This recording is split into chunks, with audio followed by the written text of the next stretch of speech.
My name is RamPrashant and I'll be presenting the paper titled Fish hook injuries and their management.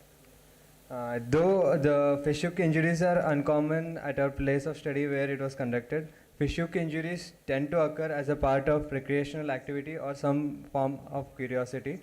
Most of the modern fish hooks are barbed and they have a backward protruding spike and which are used to capture the fish and anchor them. But when the same concept is applied to the to accidental trauma to our hands or to any injuries, they are difficult to separate the fish hook from the injured side. So it is imperative to know to how to manage such injuries, and our study is aimed at that. Coming to the review of literature, fishing has become a popular recreational activity worldwide, and injuries due to fish hook are also on an increasing trend, largely due to the use of modern barbed fish hooks. A study was conducted by Francisco in 2010 and discussed that the fish hook injuries are sustained from casting, grasping the bait, and also during securing it.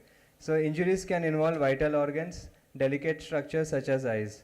And a study was conducted by MG GIMS and revealed that there are 4 techniques that can be used to remove those fish hooks, and the choice of the method is dependent on the type of hook, location, and depth of tissue penetration.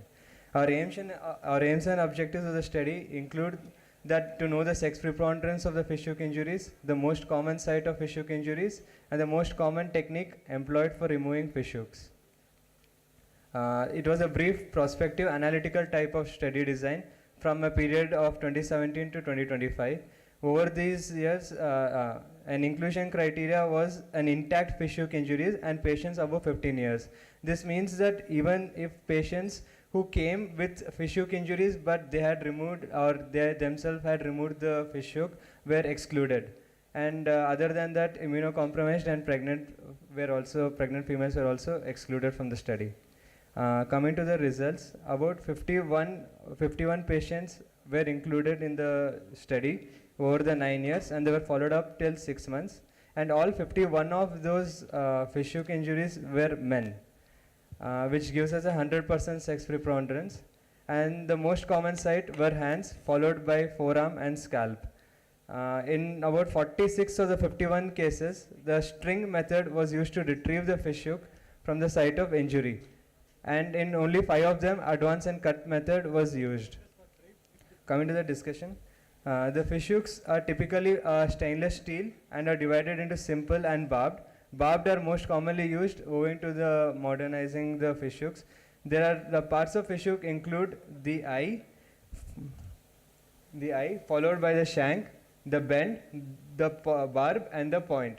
The gap determines the size of the fish hook is usually 2 times the gap plus the diameter of the fish hook. And the management of this fish hooks typically involves 4 methods.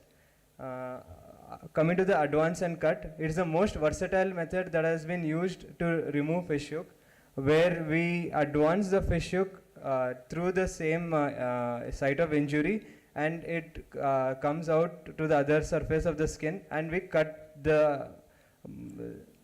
this part.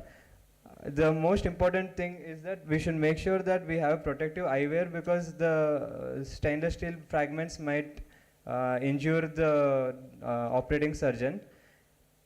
Coming to the string gang method, is also a method that is used to remove fish hooks which are usually superficial and barbless. In this way, even if there's a few barbed fish hooks can also be managed by this method, provided that they are superficial. This method involves first disengaging the barb by giving a downwards pressure, followed by a string pull loop around the fish hook and pulling it parallel to the shank of the fish hook. Simple retrograde method is also very similar to string gang, where it is only employed in barbless fish hooks, and it is very similar to string gang, where we give a direct pull from the parallel to the shank. Needle cover is usually done in barbed fish hooks and in a bit of superficial injuries, where a 18 gauge or a 16 gauge needle is inserted along the shank of the fish hook and used to cover the barb, and both the fish hook and the barb are removed. In our method, the string gang method was the most commonly used method because most of the injuries were superficial in contrast to the advance and cut method, which is most commonly used worldwide.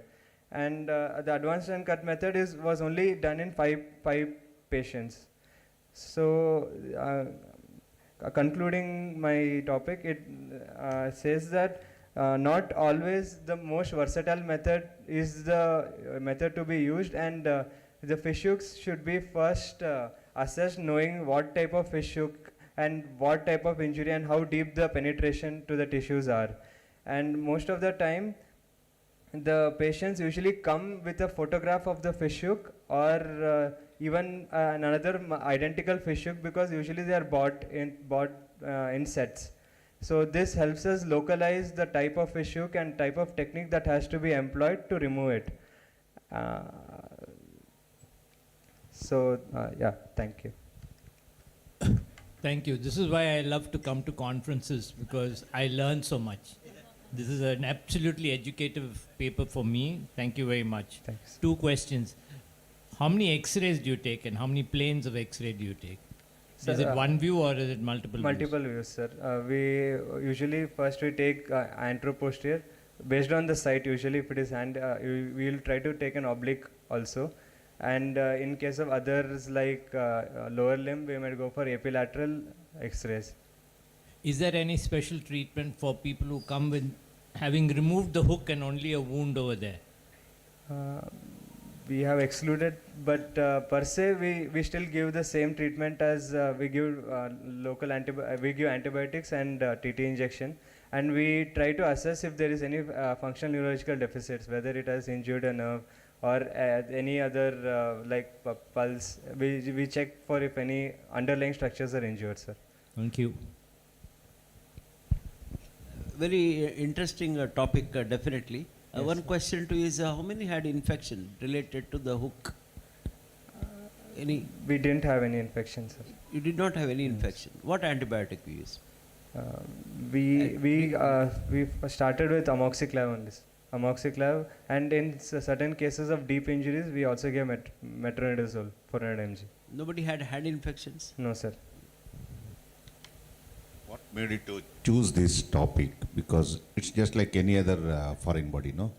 Yes, sir. But trauma due to fish hooks, though uncommon in our place, they because of people don't know how to handle fish hooks, that any people who are trying to attempt to catch fish tend to have fish hooks, sir, fish hook injuries. And since it is very rare and even rarer in our place of study, it is we thought it was crucial to know how to manage such injuries, sir. Because of this shape of the hook. Sir. I have not seen any fish hook. No, it is the difficulty to remove a retrograde barb. Yes, sir. Because you cause damage when you come out, Yes. even especially in the yank method. So your wound of exit will sometimes be bigger than the wound of entry.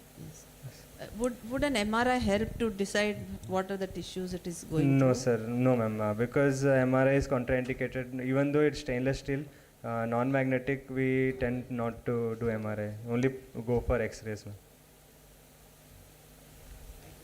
Thank you.